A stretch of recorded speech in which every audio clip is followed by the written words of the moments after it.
तुम्ही कधी डायरेक्ट कुकरमध्ये छोलेची भाजी बनवली आहे का?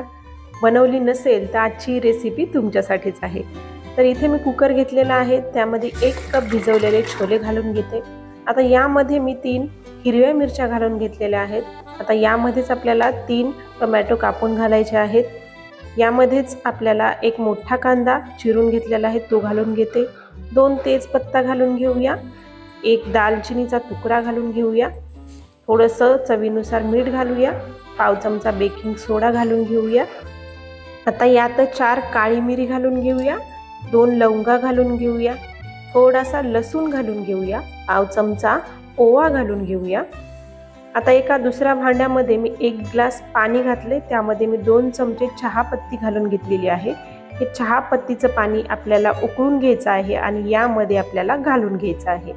आता यामध्येच आपल्याला अजून 1 ग्लास पाणी घालून घ्यायचं आहे आणि कुकरचं झाकण बंद करून आपल्याला याच्या 4 शिट्ट्या काढून घ्यायच्या आहेत. कुकर पूर्ण थंड झालं की आपण याचं झाकण काढून घेऊया आणि यातील जे खडे मसाले आहेत ते या पद्धतीने आपण बाजूला करून घेऊया आणि टोमॅटोचे वरचे साल पण आपण बाजूला करून घेऊया. आता हे आपल्याला चमच्याच्या मदतीने थोडंसं स्मॅश करायचं आहे. तरी भाजी बनवताना आपल्याला कोणतेही मसाले किंवा कांदा टोमॅटो वाटून घ्यायची गरज नाही. आता यामध्ये आपण काही मसाले घालूया. त्यामध्ये मी पाव चमचा हळद, 1 चमचा लाल तिखट, 1 चमचा धनेपूड, 1 चमचा जिरेपूड, 1 चमचा छोले मसाला घालून घेतलेला आहे आणि हे आपल्याला 2 मिनिट शिजवून घ्यायचं आहे. त्यानंतर यामध्ये मी पाव चमचा गरम मसाला घालते, 1 चमचा कसुरी मेथी घालते आणि थोडंसं उभं चिरलेलं आलं घालून घेते. आता यावरती आपल्याला एक तडका करून घ्यायचा आहे आणि तो घालायचा आहे. त्यासाठी मी 2 चमचे तेलामध्ये जिरे, मोहरी आणि थोडंसं हिंग घालून यावरती तडका घातलेला आहे. यामध्ये आता भरपूर सारी कोथिंबीर घालून घ्यायची आणि ही भाजी मिक्स करून घ्यायची आहे आणि ही भाजी आपली खाण्यासाठी तयार आहे.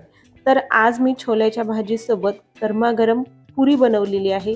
पुरी अशी टम्म फुगलेली कशी बनवायची, जर तुम्हाला याची रेसिपी हवी असेल तर मला नक्की कमेंट करा. तर हा पुरी आणि छोल्याचा बेत तुम्ही या गुढीपाडव्याला नक्की बनवा आणि कसा झाला ते मला कमेंट करून सांगायला विसरू नका. अशाच नवनवीन रेसिपींसाठी आपल्या गुड लाईफ विथ सीमा या चॅनलला नक्की सबस्क्राईब करा. चला तर मग नवीन व्हिडिओत नवीन एका रेसिपीसोबत भेटूया. धन्यवाद.